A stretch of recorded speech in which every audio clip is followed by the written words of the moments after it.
Hai pejuang CPNS 2020, teman-teman yang ambil formasi kesehatan buat dokter, bidan, perawat, dan sebagainya. Kali ini kita akan membahas tentang materi KB ya, terutama yang berhubungan dengan materi konseling KB. Ini kayaknya cukup banyak nih saya lihat FR-nya. Kita coba bahas FR-nya satu persatu. Yang pertama adalah ada pertanyaan alat peraga apakah yang digunakan untuk memberikan konseling KB kepada klien yang akan memilih alat kontrasepsi. Jadi yang ditanya alat apa yang kita pakai gitu ya. Kalau kita lihat teorinya, dalam memberikan konseling KB, pemilihan alat-alat kontrasepsi itu kita punya alat bantu yang namanya ABPK atau kepanjangannya adalah alat bantu pengambilan keputusan ber-KB. ABPK ini bisa dipakai oleh bidan, perawat, dokter, atau siapapun yang menjadi konselor ya. Nah, alat bantu ini dia berupa lembar balik yang sudah disusun sedemikian rupa sehingga dia bisa membantu kita mempercepat memberikan konseling KB kepada klien. Jadi dia itu sudah ada penunjuknya nih. Kalau kamu lihat di gambarnya ini kan ada tuh yang di pinggir-pinggirnya warna kuning, warna hijau. Itu kita tinggal balik-balik aja gitu sesuai dengan kebutuhan dia apa. Nah, adapun manfaat dari ABPK ini yang pertama adalah membantu pengambilan keputusan metode KB. Jadi kalau buat dia yang masih belum yakin nih mau milih KB apa itu kita bisa pakai ini. Selain itu kalau misalnya dia sudah pakai dan ternyata ada efek samping, ini ABPK ini juga bisa dipakai ya. Jadi bisa dipakai juga untuk memecahkan masalah ketika muncul masalah setelah dia menggunakan alat kontrasepsi. Kemudian dia juga memberikan info teknis buat si konselornya, buat kita sebagai pemberi konseling itu juga dia ada ibaratnya kayak ada contekannya gitu buat kita.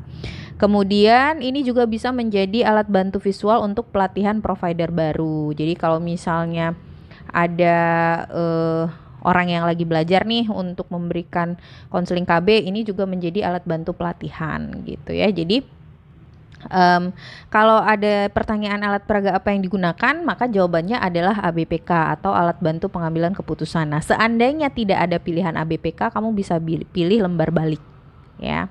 Seandainya tidak ada ABPK. Kemudian pertanyaan berikutnya, apakah langkah konseling KB yang memfasilitasi klien untuk menentukan pilihan KB-nya? Jadi kamu ditanyakan tentang langkah-langkah konseling. Nah, kayaknya ini juga sudah pernah saya bahas di video sebelumnya bahwa langkah konseling KB itu ada yang namanya 17 ya. Jadi kalau kita singkat tuh jadi 17. Ini adalah jembatan keledai ya dari Sa-nya itu adalah sapa dan salam ya, seperti biasa ketika ada klien baru kita pasti menyapa dan memberi salam. Kemudian T, tanyakan tujuan. Tanyakan tujuan di sini maksudnya kita menggali informasi dari klien, apa sih tujuan dia ber-KB, misalnya umurnya berapa, kemudian mau punya anak laginya kapan gitu, mau punya anak lagi apa enggak, kalau mau punya anak lagi kapan maunya jaraknya dengan anak yang sekarang gitu. Nah itu lebih ke pertanyaannya itu menggali kebutuhan klien akan penggunaan alat kontrasepsi sehingga nanti hasil akhirnya kita bisa menentukan si klien kita ini masuknya ke fase apa, apakah fase menunda, fase menjarangkan, atau fase menghentikan. Nah buat teman-teman yang belum tahu itu fase-fasenya apa, kalian bisa lihat di video sebelumnya, di video FRKB yang sebelumnya ya. Di situ sudah saya jelaskan fase-fasenya. Kemudian yang uraikan jenis KB sesuai tujuan. Jadi misalnya dia memilih kontrasepsi untuk misalnya dia bilang usia saya sudah 35 tahun, saya sudah tidak ingin punya anak, berarti dia fase menghentikan.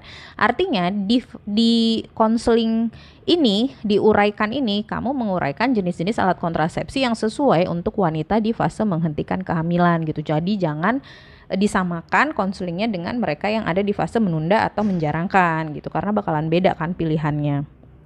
Kemudian selanjutnya tuh bantu ambil keputusan.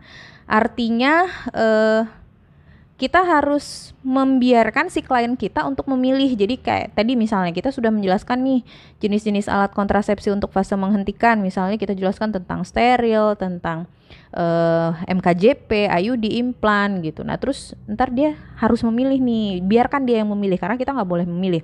Kita nggak boleh memilihkan, harus klien sendiri yang memilih. Nanti dia bisa konsultasikan dengan pasangannya dan sebagainya. Nah, seandainya dia sudah berkonsultasi, sudah menimbang dan sudah memutuskan, misalnya dia bilang saya mau pakai IUD. Nah, berarti dijelaskan ini nanti kita memberikan penjelasan lebih detail tentang si IUD itu, mulai dari efek samping, keuntungan, kerugian, kemudian kalau sudah pakai bagaimana kunjungan ulangnya, kemudian apa saja yang terjadi ketika kita memasang, apa langkah-langkah pemasangannya, harganya dan sebagainya, itu kita jelaskan lebih detail lagi. Baru nanti setelah dipasang yang kita jadwalkan kembali kunjungan ulangnya tanggal berapa gitu ya. Jadi itu adalah langkah-langkah konseling KB. Nah, kalau tadi ada pertanyaan apa langkah konseling untuk memfasilitasi klien menentukan pilihan KB-nya, berarti langkahnya adalah yang ya, atau bantu ambil keputusan. Tuh. Terus ada pertanyaan lagi begini. Ibu 29 tahun datang ke Posyandu mengatakan dia ingin tidak punya anak lagi. Jadi poinnya dia tidak pengen punya anak lagi gitu ya, tetapi suaminya belum tahu. Apakah konseling bidan gitu. Nah, kalau misalnya kamu ditanya, apa konselingnya kalau misalnya dia nggak pengen punya anak lagi tapi suaminya belum diajak diskusi gitu, ibaratnya begitu ya. Apakah A, pengambilan keputusan, B, KB rasional, atau C, konseling tubektomi, atau D, keefektifan alat KB, yang mana nih? Nah, kalau kita balik lagi ke langkah-langkah konseling KB tadi, salah satu konsepnya itu kan yang bantu tadi ya, bantu ambil keputusan. Berarti di sini sebenarnya masalahnya itu ada di pengambilan keputusan karena dia belum berkonsultasi dengan pasangannya. Kuncinya begini, pada langkah bantu itu kita kan membantu klien untuk menentukan nih dia maunya apa. Terus kita memang sebenarnya tuh kalau yang namanya segala sesuatu yang terjadi pada tubuh perempuan, maka otonomi tuh sepenuhnya ada di tangan perempuan gitu kan, bukan di tangan pasangannya.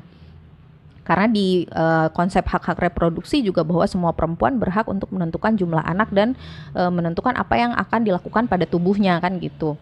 Nah, berarti sebenarnya yang berhak menentukan itu sepenuhnya istri ya kan, tapi dalam langkah bantu itu dijelaskan bahwa harus juga ditanyakan apakah pasangannya memberikan dukungan, dan jika mungkin pilihan itu harus didiskusikan. Jadi meskipun sebenarnya kita hanya membutuhkan persetujuan dari si wanita, tapi tetap diskusi dengan pasangan itu harus dilakukan gitu ya. Jadi tidak bisa kita mengabaikan peran pasangan di situ. Itu prinsip pertama. Kemudian yang kedua, dalam KB itu kan ada inform konsennya, terutama jenis-jenis alat kontrasepsi yang memang dia melibatkan tindakan medis, misalnya kayak pembedahan, terus membutuhkan anestesi, atau dia membutuhkan tindakan yang invasif, misalnya kayak pasang IUD itu kan ada penjepitan dengan tenakulum, ada memasukkan alat ke dalam uterus. Nah, itu semuanya kan sebenarnya tindakannya cukup invasif. Sehingga kalau yang alat kontrasepsi sifatnya ada tindakan medis itu harusnya mendapatkan tanda tangan ya kan, bukan cuma cukup inform konsen lisan, dia harus tertulis. Nah, untuk MKJP, IUD dan implan itu yang tanda tangan cukup yang perempuan.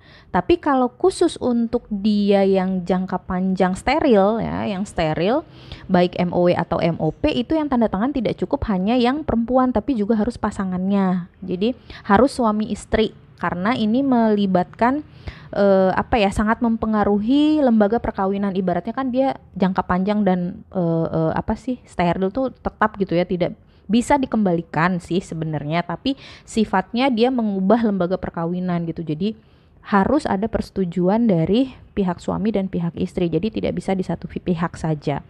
Nah, di sini kasusnya tadi dikatakan bahwa dia tidak ingin punya anak lagi, berarti sebenarnya dia pengen yang jangka panjang dan steril kan gitu. Nah, sedangkan suaminya nggak tahu. Nah, ini nggak boleh, harus tahu suaminya gitu. Jadi harus dilibatkan dalam diskusi, harus dilibatkan dalam proses konseling. Jadi yang benar terkait soal ini adalah yang A, tentang pengambilan keputusan gitu ya, bahwa si pasangan itu harus tetap dilibatkan. Kemudian berikutnya, ini tadi salah ya, salah tempat nih. Langkah konseling KB tadi sudah kita bahas tuh, bantu ambil keputusan. Nah, selanjutnya ada pertanyaan, ibu mendapatkan gunjingan tetangga karena pakai KB IUD, apakah konseling yang tepat diberikan? Dan ada soal lagi, ada seorang akseptor KB implan datang ke bidan mengatakan bahwa tetangga mengatakan implan bisa berpindah tempat dan bahkan hilang dari kulit ibu, apakah konseling yang diberikan? Jadi ini ditanyakan bagaimana kita memberikan konseling kepada klien-klien kita yang mendapatkan isu-isu gitu ya, isu-isu negatif terkait kontrasepsi. Nah, sebelum bahas itu kalian harus tahu dulu bahwa berdasarkan tujuannya, konseling KB itu ada 5. Ada namanya konseling KB awal, pemilihan cara, pemantapan, pengayoman, dan pengobatan atau perawatan. Nah, kita bahas satu-satu. Dari konseling KB awal dulu. Konseling KB awal ini diberikan kepada mereka yang sama sekali belum tahu KB, belum mengerti norma NKKBS, yang norma keluarga kecil bahagia sejahtera. Jadi kayak misalnya dia baru menikah nih, pengen menunda kehamilan, tapi dia sebelumnya kan belum pernah pakai kontrasepsi. Nah, itu berarti masuknya ke dalam konseling KB awal.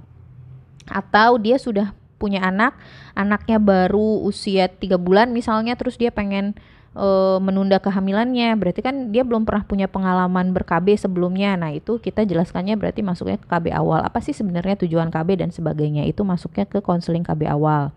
Kemudian ada konseling KB pemilihan cara. Nah, ini diberikan kepada mereka yang masih bingung mau pakai KB apa gitu. Misalnya dia udah tahu nih dia mau KB, saya mau menunda kehamilan, tapi saya masih bingung saya mau pakai yang mana gitu ya. Berarti kita masuknya ke konseling KB pemilihan cara. Selanjutnya ada konseling KB pemantapan. Nah, ini diberikan kepada mereka yang udah tahu dia mau pilih apa gitu ya. Hanya saja dia masih nggak yakin nih, apakah saya cocok dengan pilihan KB saya, apakah nanti tidak ada efek sampingnya kalau saya pakai itu dan sebagainya. Itu masuknya ke dalam KB pengantapan. Jadi mereka ini sudah tahu mau pakai apa, tapi mereka masih butuh penjelasan lebih lanjut terkait alat KB yang mereka pilih gitu. Ini belum dipasang ya, belum dipasang, baru memilih. Nah, terus kemudian ada konseling KB pengayoman. Nah, konseling KB pengayoman ini adalah buat mereka yang sudah menggunakan alat kontrasepsi. Jadi alat kontrasepsinya itu sudah terpasang, tapi mereka punya masalah nih. Misalnya, mereka mendengar cerita atau gunjingan atau pengalaman dari orang lain yang tidak enak, atau dia sebenarnya sudah pakai KB, tapi tadinya udah nggak pengen punya anak lagi. Misalnya saya mau pakai IUD lah Bu Bidan biar nanti sampai saya menopause saya nggak punya anak lagi, taunya anaknya meninggal gitu misalnya ya. Nah, berarti kan dia pengen pakai KB, pengen lepas KB nih. Nah, itu juga termasuk ke dalam KB pengayoman. Jadi ketika sudah pakai KB tapi muncul masalah, maka itu masuknya ke dalam KB pengayoman gitu ya. Kemudian ada konseling KB perawatan atau pengobatan. Nah, ini diberikan kepada mereka yang mengalami kegoncangan emosi atau gangguan kejiwaan akibat keinginannya untuk memiliki atau menggunakan alat kontrasepsi. Jadi ini berhubungan dengan masalah kejiwaan yang muncul terkait penggunaan kontrasepsi. Jadi tidak umum ya ini ya, hanya pada kasus-kasus tertentu ketika penggunaan kontrasepsinya itu menggunakan masalah kejiwaan misalnya seperti itu, atau dia pengen banget pakai alat kontrasepsi tapi dilarang suaminya sampai akhirnya dia stres dan sebagainya. Nah, itu masuknya ke dalam KB perawatan atau pengobatan. Nah, kalau begitu, yang tadi kasusnya dia dapat gunjingan tetangga karena pakai KB IUD atau dia pakai KB implan, terus ada tetangganya bilang, ih kok pakai KB implan sih, ntar itu loh masuk loh ke dalam badan itunya implannya, atau kok pakai IUD sih nanti ini loh apa lama-lama misalnya IUD-nya tembus ke perut atau sebagaimana. Nah, itu kan berarti dia sudah pakai KB ya, sudah pakai KB tapi muncul masalah, berarti masuknya ke dalam konseling KB pengayoman gitu ya. Nanti jawabnya yang konseling KB pengayoman. Terus ada soal lagi, pemberian konseling KB kepada orang banyak tentang tujuan KB, cara pemakaian KB oleh petugas PLKB disebut dengan konseling apa? Umum, khusus, atau spesifik? Jadi ini terkait dengan langkah-langkah konseling KB berdasarkan pelakunya gitu ya, siapa yang memberikan.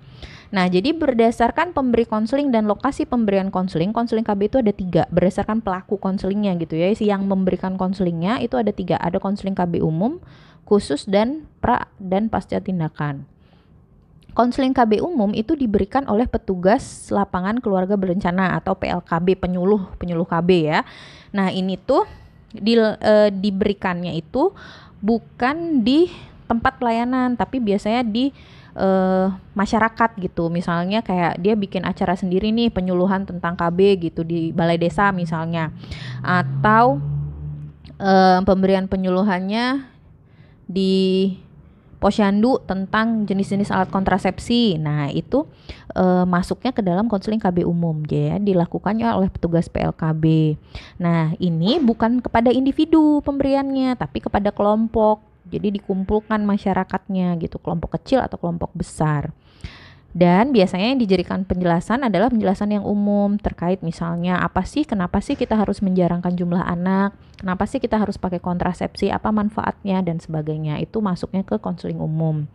Nah, sedangkan konseling khusus atau spesifik ini dilakukan oleh petugas kesehatan, terutama petugas kesehatan yang akan menjadi operatornya gitu ya. Nah, bentuk pelayanannya ini secara perorangan dan dilakukannya itu di ruangan gitu ya. Maksudnya kayak di klinik atau di BPM atau di ruangan puskes dan sebagainya. Nah, tujuannya adalah untuk memantapkan hasil konseling umum. Jadi kayak misalnya nih, dia udah tahu nih bahwa manfaat KB itu banyak. Nah, ketika dia udah tahu manfaat KB, maka dia pengen ini dong, pengen tahu lebih lagi gitu. Misalnya, apa sih ya KB yang cocok buat saya gitu. Saya bagusnya pakai KB apa ya? Nah, itu masuknya ke dalam konseling khusus. Ya, pemantapan dari hasil dari konseling umum. Kemudian ada konseling pra dan pasca tindakan. Nah, ini dilakukan terkait prosedur pemasangan KB-nya. Jadi kalau yang di konseling khusus itu terkait pemilihan alat kontrasepsinya, nah konseling pra atau pasca tindakan ini terkait prosedur tindakannya. Misal nih dia mau di tubektomi, berarti pratindakannya kita berikan konseling tentang bahwa nanti digunakan anestesi, harus ada inform consent tertulis dari suami dan istri. Kemudian dijelaskan bahwa nanti mungkin ada efek samping terkait dengan penggunaan anestesi yang muncul setelah tindakan. Kemudian nanti kalau udah tindakan apa yang harus dilakukan untuk menjaga luka dan sebagainya. Nah, itu masuknya ke dalam konseling pra atau pratindakan. Nah, pasca tindakannya tetap kan diberikan penjelasan lagi. Kayak misalnya kalau misalnya dia di vasektomi nih, habis vasektomi nggak boleh langsung hubungan tanpa kondom karena nanti masih bisa hamil, berarti harus ditunda hubungan seksualnya sampai 3 bulan dan sebagainya. Nah, itu contoh dari konseling pasca tindakan gitu ya. Nah, berarti kalau tadi ada pertanyaan pemberian konseling KB kepada orang banyak tentang tujuan KB, tentang cara penggunaan KB oleh petugas PLKB, itu disebutnya apa? Konseling umum ya. Tadi konseling umum itu dilakukan oleh petugas PLKB. Kalau yang khusus dan prapasca tindakan itu diberikan oleh tenaga kesehatan gitu.